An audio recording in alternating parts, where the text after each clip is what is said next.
The loneliest people in the world aren't the ones who sit alone. They're the ones who think differently.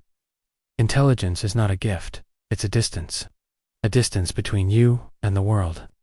A distance that grows each time you understand something others don't. There is a specific kind of loneliness that intelligent people carry. A loneliness that does not come from being physically alone, but from being mentally and emotionally unmatched. It is not the silence of empty rooms that hurts them. It is the silence that follows after they speak.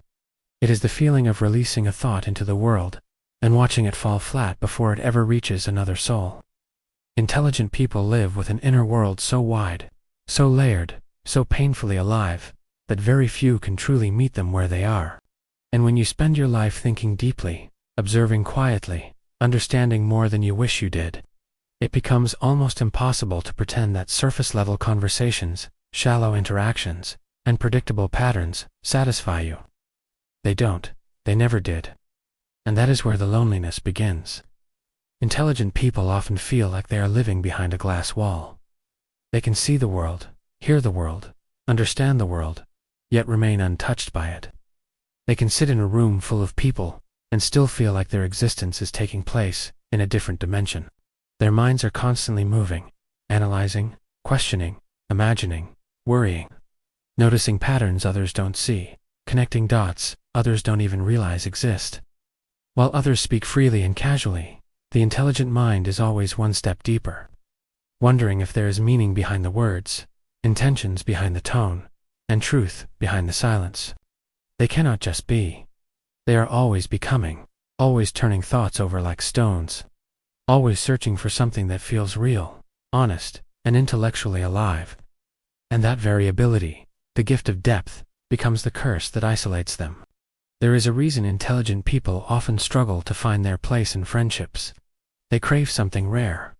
Conversations that stretch their minds, connections that stimulate their curiosity, relationships that honor their complexity without reducing them to too much. They want people who can sit with the uncomfortable truths, who can explore the darker corners of existence without running from the weight of it. They want souls who can speak in honesty instead of cliches, who can listen without dismissing, who can feel without fear. But that kind of companionship is scarce, and intelligent people know it. So instead of forcing themselves into social circles that feel hollow, they withdraw. They retreat into books, ideas, art, music, or their own inner labyrinth, because it is the only place where they feel understood. And ironically, the deeper they go into themselves, the harder it becomes for the outer world to follow. Another layer of loneliness comes from the burden of awareness. Intelligent people don't just feel emotions, they dissect them. They don't just experience life, they question every detail of it.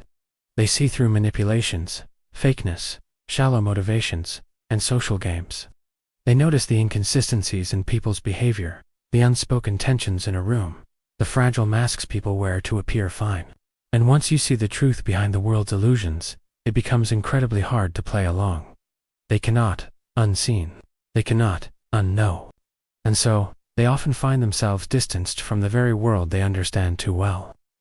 They become outsiders, not because they can't fit in, but because they refuse to betray their intelligence just to belong.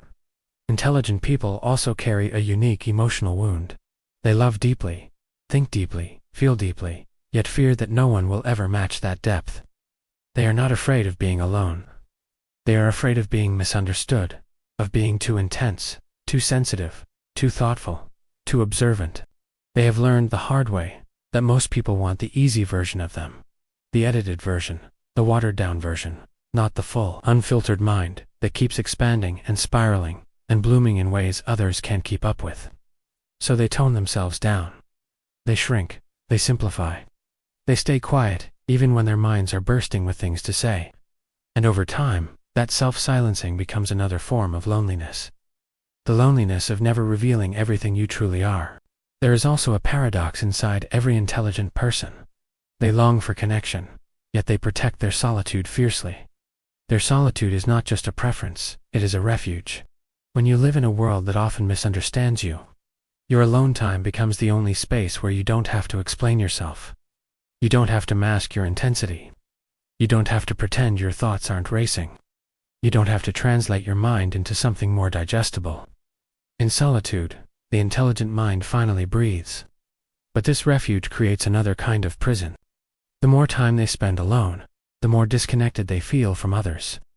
And the more disconnected they feel, the harder it becomes to return to a world that demands simplicity from a complex soul. Intelligent people are also burdened by existential loneliness, the loneliness that comes from thinking too much about life, purpose, mortality, time, meaning, and the fragile nature of everything. They are haunted by questions most people avoid. Why are we here? What does any of this mean? What is real? What is worth it? Why do we love knowing it will hurt? Why do we cling knowing it will end? They feel the impermanence of everything in a way that others do not. And because they see life's fragility so clearly, they often struggle to fully sink into the moment. Their minds are always hovering above the present, questioning it, analyzing it, trying to make sense of it. This creates a quiet distance between them and the world around them, a distance that feels like loneliness, even when they are surrounded by love. There is also a societal loneliness that intelligent people experience. Many grow up being told they are too serious, too quiet, too intense, too emotional, too thoughtful, too sensitive, or too different. They learn early that their mind does not move like everyone else's. While other children played blindly, they questioned everything. While others accepted the world as it was, they asked why it wasn't different. While others followed, they observed. While others spoke without thinking, they thought without speaking. And in that difference, they learned isolation. Intelligence pulls people into a different timeline, a different rhythm, a different perception. And once your mind expands beyond the ordinary, returning to the ordinary becomes impossible.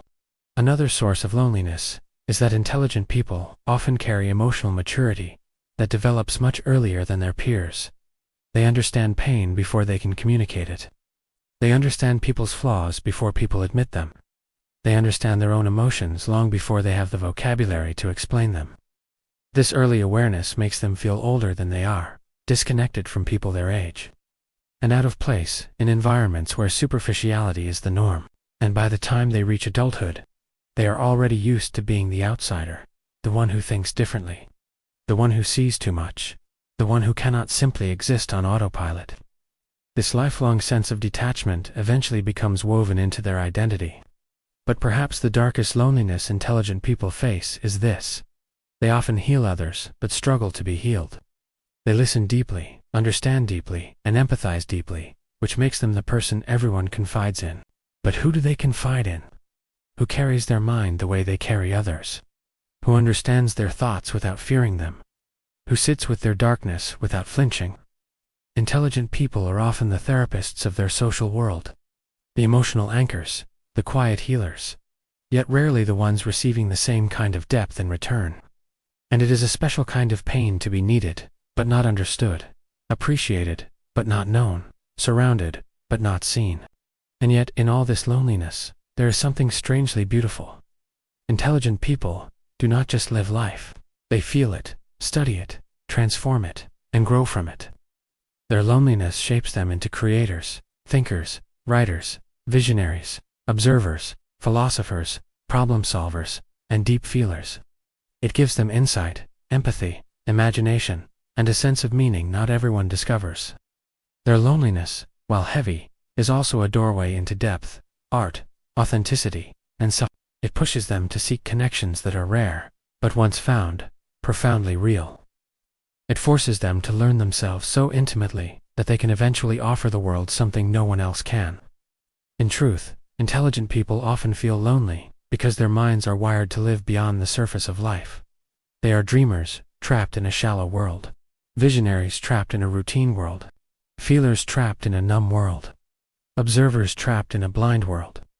And until they find souls who speak their language, minds that match their depth, hearts that match their intensity, they will continue to walk through life with a beautiful, haunting loneliness that is both their burden and their gift.